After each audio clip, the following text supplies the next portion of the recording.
I outsmarted my former company to win a $125 million government contract. From being overlooked for years, I rose to become executive VP, toppling old leadership and reshaping the industry. This isn't just business. It's my war for power and redemption. 16 years with this company, and not once did they bother to bring me a cake. No sheet cake, no candles, not even some stale vending machine cookie from the break room. All I got was a calendar invite Ryan optional and an email titled Internal Restructuring Notice that had the nerve to say, "Thanks for your contributions, Lydia. Effective Monday, your work will be reassigned to Jake." Jake, the son-in-law, the human version of a PowerPoint animation. I sat at my desk staring at the screen without blinking, hoping if I squinted hard enough, those words would somehow change into something less insulting. But nope, the message stayed right there glaring back at me. Jake was like a fart in church. Let me tell you about Jake. His LinkedIn bio literally reads, "Bringing Silicon Valley mindset to Midwestern industries." The guy once asked IT how to unplug the cloud. He thought a 11K was a race like running. And somehow, he was now the head of strategic systems, a title made up as a joke in a presentation deck 4 years ago. That email landed at 5:47 p.m.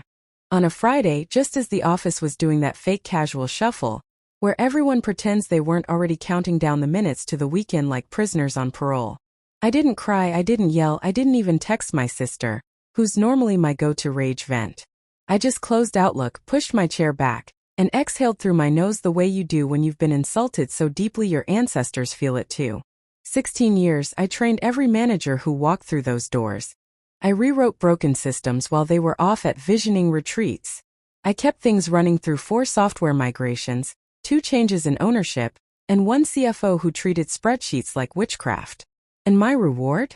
An offboarding handoff to some guy who calls Excel the vibe grid. Oh, and by the way, if you're still listening and you're one of the 97% who keep coming back but haven't hit subscribe yet, do it now. Seriously, hit subscribe, slap a like. It lets our tiny overcaffeinated team know someone's rooting for the underdog, which we need way more than Jake needs a glossary. Anyway, I watched the office empty out. Nobody noticed I stayed behind. No one said goodbye, not even a simple rough day. Not even the HR girl, who always sounds like a yoga instructor apologizing for your plantar fasciitis. So I did what every woman double-crossed by nepotism does. I grabbed my emergency cardigan, packed my mug, my planner, my red swingline stapler, because I'm petty and I knew Jake would need that on Monday, and placed my security badge face down in the middle of my desk like a tiny tombstone. My last move? I forwarded that email to my personal account and flagged it. Not for revenge, not yet, just to keep it safe. I closed my laptop slowly and deliberately. Not like someone finishing a chapter, but like someone aiming a rifle. My body stayed in that chair, but my mind? My mind was already across town, sipping coffee with the one person I told myself I'd never call again. The one whose card I kept tucked in the back of my wallet. My rival Vertex Cortec. And suddenly I wasn't sad anymore. I wasn't angry. I was wide awake. Monday morning, Jake showed up like a drunk Best Buy commercial, loud, glitchy, and full of empty promises. He stormed into the open plan bullpen wearing Yeezys and a hoodie that said "Hustle Harder" in neon green. Like corporate warfare was some kind of Fortnite livestream. No briefcase, no notebook, just a smug grin and a vape pen that smelled like mango betrayal. "Yo, team!" he shouted, clapping his hands like we were about to play dodgeball. "Let's get these synergies going." Half the floor flinched. Someone coughed like they couldn't believe it. I watched from behind my monitor like a zoologist studying a rare idiot in its natural habitat. This man-child had been handed the infrastructure I'd spent 16 years building. He sat in my chair and asked if we had an intern who could, convert all this Excel stuff into TikTok infographics or whatever. By 10 a.m., he'd already crashed the shared drive trying to optimize the vibe folders. When I asked what that meant, he pointed at the file tree and said, "Too many words. I like things visual, colors, emojis." He even renamed our legal compliance folder, Brainfire Briefcase. And guess what? I was told to train him. The CEO said, "Help him ease into the systems. Be a team player, Lydia." "Sure. Here's your parachute. Watch me light it on fire for you." I asked Jake sweetly, "Do you know how to open a zip file?" He blinked and said, "I think my Mac does it automatically. But what's in a zip file anyway?" More files. Why are they hiding? I wanted to explain macros but smiled like a church lady hiding a bloody knife under her apron and said, "That might just blow your brain." He laughed like he thought I was flirting.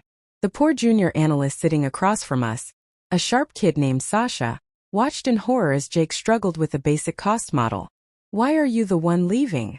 Sasha whispered, eyes darting to make sure Jake couldn't hear. "Great question, kid. Ask the patriarchy."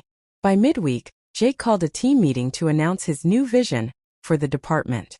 He wanted to scrap the KPIs because apparently they make people anxious, and replace our solid quarterly roadmap with some kind of mood board nonsense. This so-called mood board featured a yoga cat gif and a cheesy line that went, "Strategy is just vibes in a suit." I was grinding my teeth so hard my molars hurt. I began jotting down everything he touched, every baffling decision, every confusing file rename, every sentence that made less sense than a Mad Lib scribbled by a toddler. Not because I was plotting revenge, not yet, but to document the disaster unfolding in real time. Think of it as writing the company's obituary chapter by chapter. He asked to slap on more flashy animations to our dashboards, complaining the numbers were too numeric. He called my carefully calibrated capacity model a downer, and said it felt like a straitjacket. Well, Jake, that's exactly why it works: structure, limits, and cold hard facts. But facts didn't jaker when daddy-in-law's signing the checks. So I plastered on a smile, nodded politely, and showed him how to sort columns without erasing all the formulas. I watched him bungle through tasks I could do blindfolded with a sinus infection. I waited patiently, knowing if he was the hurricane they chose, I knew exactly where the damage would strike first. When I left, I did it the way I'd survived all those years. Quietly, efficiently, invisible until the moment it jakered. No grand exit speeches, no flipping desks. Just one slow lap around a floor that still smelled like burnt popcorn and wasted dreams. Jake was off in a corner trying to look productive while fiddling with his Apple Watch, trying to sync Slack, or whatever the hell that means. The rest of the team huddled like hostages around some trendy mood board. Calmly, with the kind of composure you earn after years of being ignored and undervalued, I peeled off my badge and set it on my desk, right on top of a transition binder I wasn't asked to make but did anyway because I might be a lot of things but careless isn't one. On the cover I stuck a neon pink post-it that read, "Sharpie, good luck. You're gonna need it." Then I grabbed my coat, unplugged a tiny space heater nobody knew I had hiding under my desk, and walked out. No one even glanced up. The only sound was the ping of yet another all-staff email from Jake. Subject line, "Fire Strategy Alert Fire." Outside, the wind hit me like a cold slap and a cleansing breath all at once. I sat in my car, hands gripping the wheel, staring straight ahead like I was waiting for the director to yell, "Cut! Roll credits" on the movie where I was the villain all along. Then I pulled out my phone and tapped out the draft I'd rehearsed 100 times. To Emma Young at Vertex Coretech. Calm subject. Re-lunch. Follow-up. Body, let's meet. I'm ready. Sent. Emma had reached out 6 months ago when I still believed loyalty meant something. We met for lunch.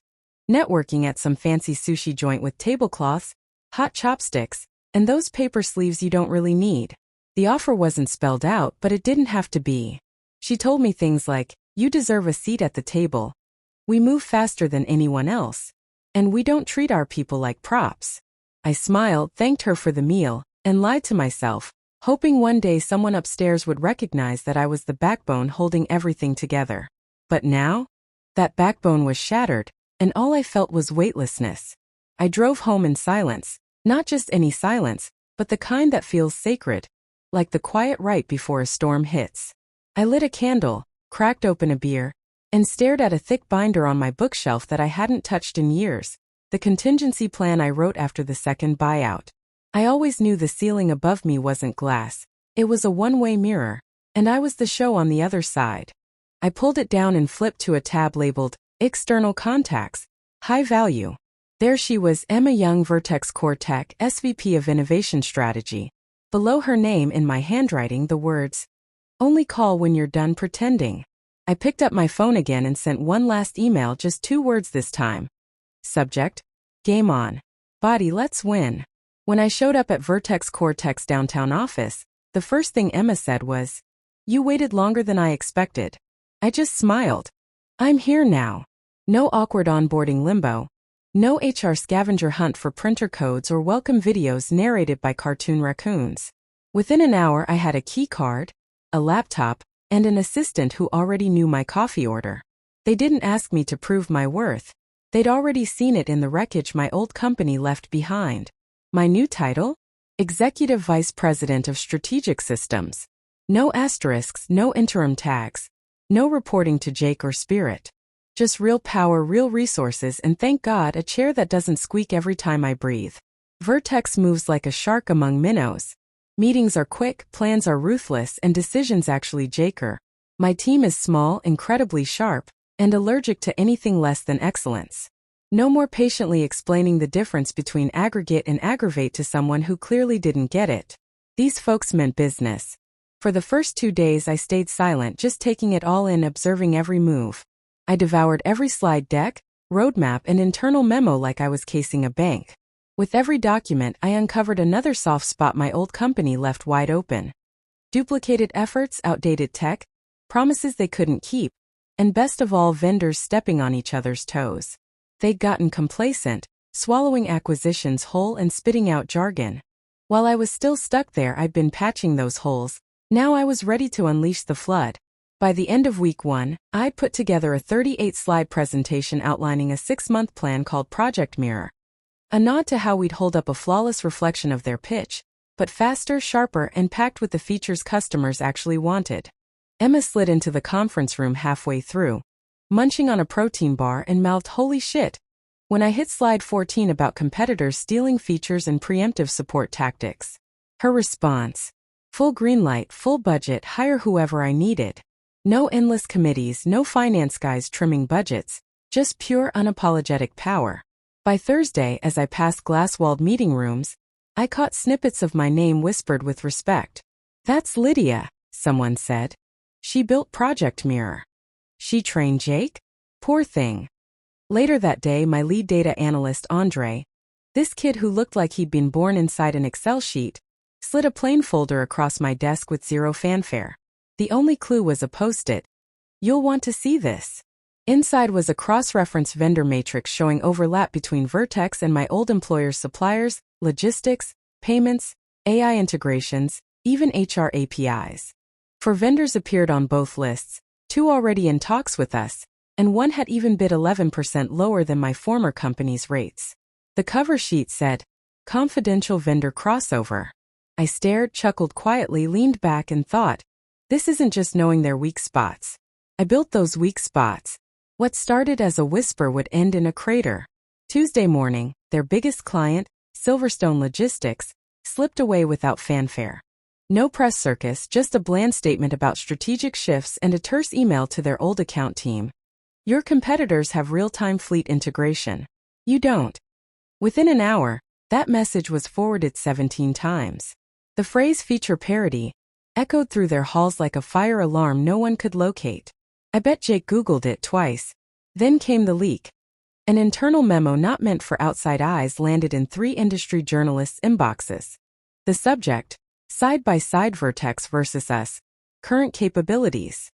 Brutal didn't even begin to cover it.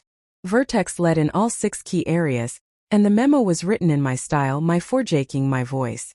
I recognize phrases like modular scalability and zero downtime deployments, because I'd crafted them years ago, only to watch them ignored in favor of Jake's ridiculous Tech with Zest campaign. Now my words reflected back, and Vertex was the sharper image. Back at my old haunt, I imagined the president slamming a conference room table so hard it toppled a commemorative golf trophy. "Who leaked this?" he barked. Legal launched an internal investigation, HR froze outgoing emails, and IT scrutinized logins like bomb squad agents. I pictured Jake sweating in his too-tight designer hoodie, while I sipped my coffee like it was a fine vintage. Jake, ever the self-appointed media guru, tried to control the damage himself. He booked a live webinar with a mid-tier industry outlet to clarify our innovation roadmap. The guy couldn't even clarify his lunch order. Of course I watched. Within 2 minutes he cited a KPI metric we'd dropped 4 years earlier as a cornerstone of our analytics. I paused, rewound, convinced I was hallucinating, then sent the clip to our social media team with a single caption: when your competitors stuck in 2019. The next morning, our socials posted a meme side by side. On the left, a dusty calculator labeled Legacy KPIs. And on the right, our sleek live dashboard with animated graphs, captioned, "Some companies look backward.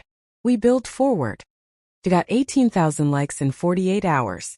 No one on our team needed me to spell it out, they felt it. Doors opened faster. Clients asked the questions that Jakered. Can you show us what they can't? Prospects dropped Silverstone's name in conversations before we even mentioned it. The VertNet had caught the scent of blood. Jake, last I heard, put out an all-staff video update while lounging in a beanbag chair, talking about pivoting to a more emotionally intelligent data strategy. Whatever that even means. At Vertex, we didn't pivot, we escalated. Meanwhile, I sat in my corner office, the city skyline stretching behind me, buried in the latest batch of vendor crossover charts. I scribbled notes, drew arrows, and highlighted supply chain overlaps that I used to be told weren't urgent. Well, they were urgent now. And the worst part? The real crisis hadn't even hit yet. The headline blew up LinkedIn like a Molotov cocktail tossed into a corporate gift basket. When legacy leadership collapses, how not to scale in 2025, penned by a well-known industry analyst. The tone? Sharp, surgical. The sources? Officially anonymous, but unofficially I was behind half of it. Not in my name, of course, but my fingerprints were all over that piece like a cold case reopened with spite. The stats, the missteps, the decisions that defied all logic, they weren't just cold facts. They were my memories, cleaned up, weaponized, and fed to the analyst over one relaxed martini and a secure chat. It read like a slow-motion disaster. Misaligned priorities, outdated analytics stacks, nepotism disguised as innovation. They even quoted an anonymous senior strategist saying, "When the loudest voice in leadership doesn't get the tools, everyone ends up yelling in the dark." That was me. The article blew up with over 105,000 views in a single day, sparking everything from horrified executives to competitors gloating with popcorn emojis. But the real chaos ignited on Reddit, where someone cross-posted it to r/consulting, r/fatfire, and the brutal r/techfails. It went viral. Jake's face, snagged from a panel photo he'd posted weeks before, was turned into a meme captioned, "When the CEO's son-in-law thinks scrum is a brunch dish." The comments were brutal. "This guy sounds like he pronounces sequel as squeal. He tried scaling a company with Canva and vibes. My Roomba has better operational awareness."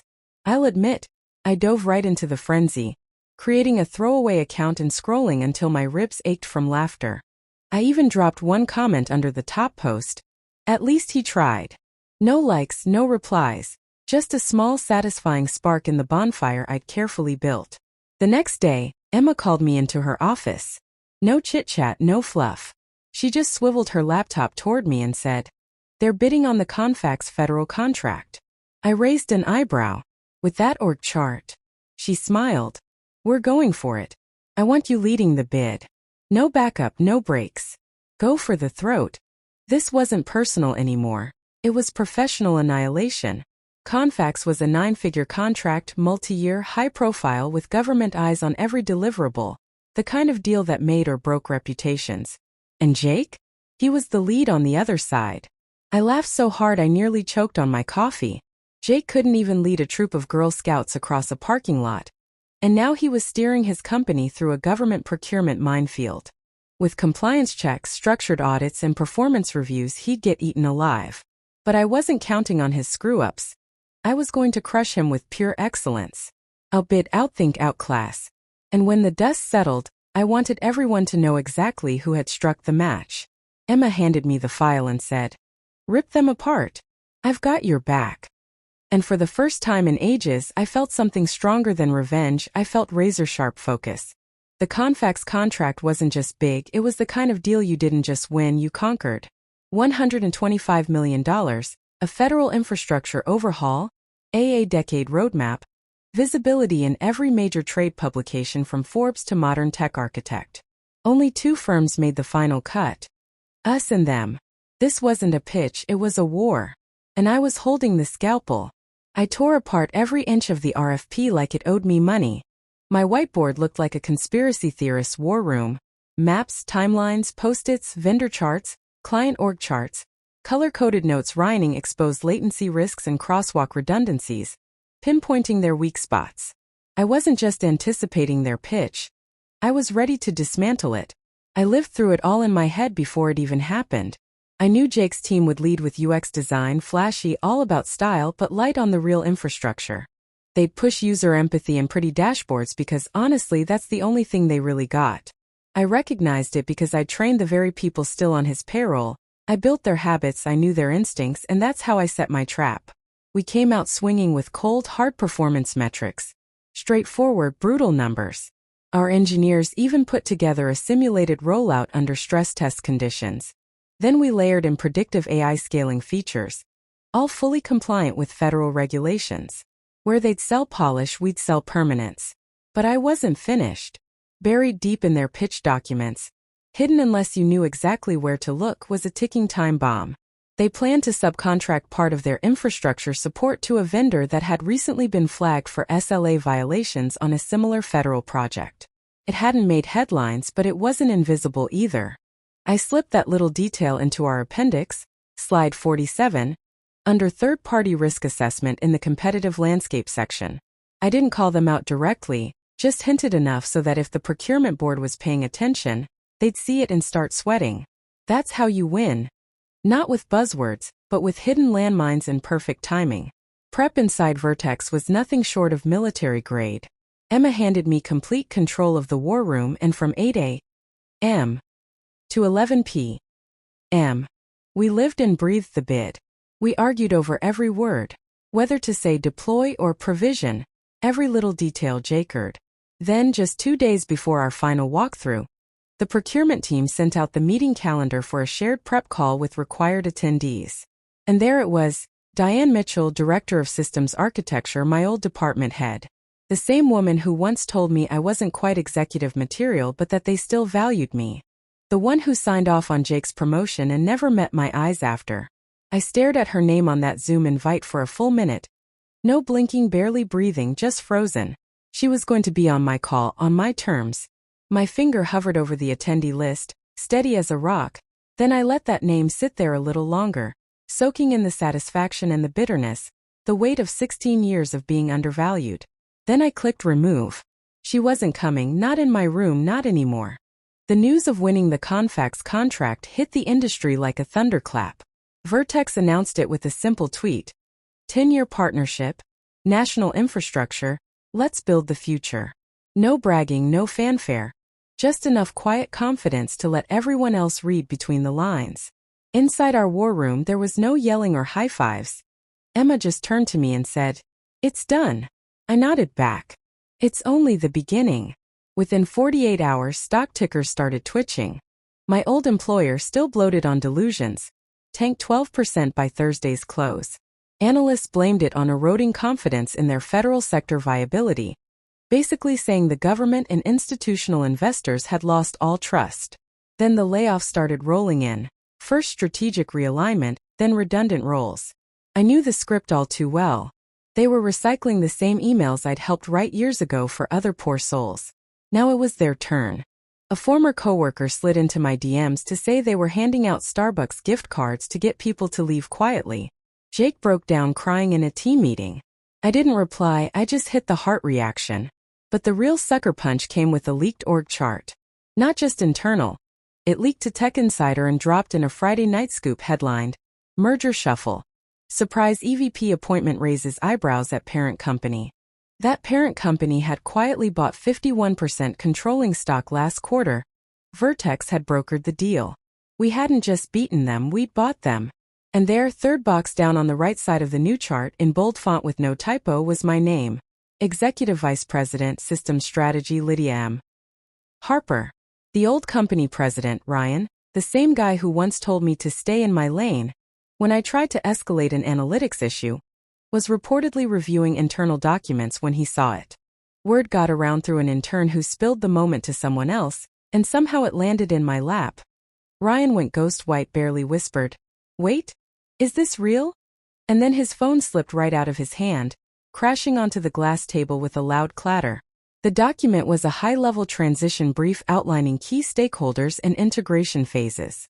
Buried in item number 3 was a clear directive to coordinate with EVP Harper on all roadmap continuity reconciliations. It hit him hard. He hadn't just lost the contract or the company. Now he found himself reporting, even if indirectly, to the very woman they'd replaced him with, a nepotism pick who confused agile with a stretching exercise. Panic set in among the board. They scrambled to reshuffle leadership. Legal tried to push back on the integration schedule. And Pierre put out a limp, jargon-filled statement about collaborative synergy with new strategic partners. But by then it was far too late to turn back. I wasn't stepping back in to celebrate. I was coming in to sift through the wreckage. The boardroom was cold, sterile, glass walls all around, and utterly silent. The kind of place where careers get quietly dissected with polite words and cold steel pens. Ryan stood at the head of the table, suit rumpled, eyes bloodshot, knuckles white from gripping a leaky styrofoam cup he hadn't noticed was dripping. He called his assistant, voice shaking and low. "Who exactly did we just fire?" There was no answer. She was out sick, probably smart enough to avoid this mess. And just then I entered. The steady click of my heels bounced across the marble like a countdown to the inevitable. No grin, no smugness, just me, clutching a coffee, a folder, and 16 years of unspoken battles. Ryan blinked, stunned. "Lydia," he said, his voice cracking. I set my coffee on the table without a coaster and said, "Oh, you know me. I taught your current VP how to breathe. And he still can't quite find the rhythm."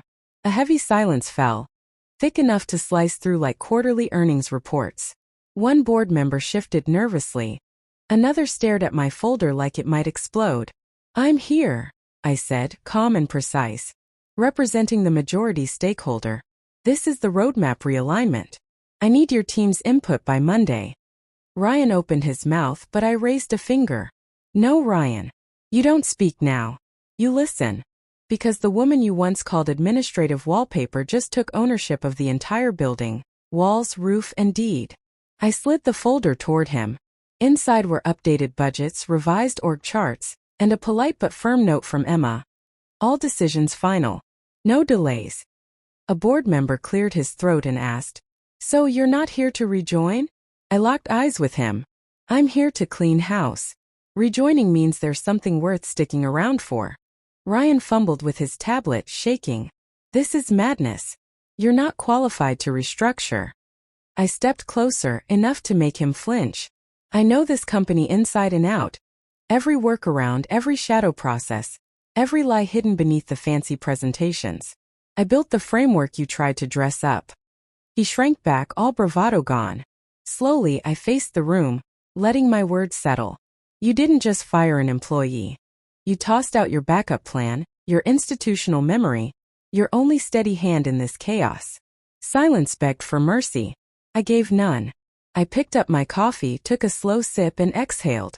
"Let's discuss what options you have left, if any." What really hits home for me in this whole saga is how silent, steady competence gets thrown away until it turns into a threat. There's a savage kind of satisfaction in watching the one everyone overlooked become the force that topples the empire that cast them aside. Cold justice, but well-deserved.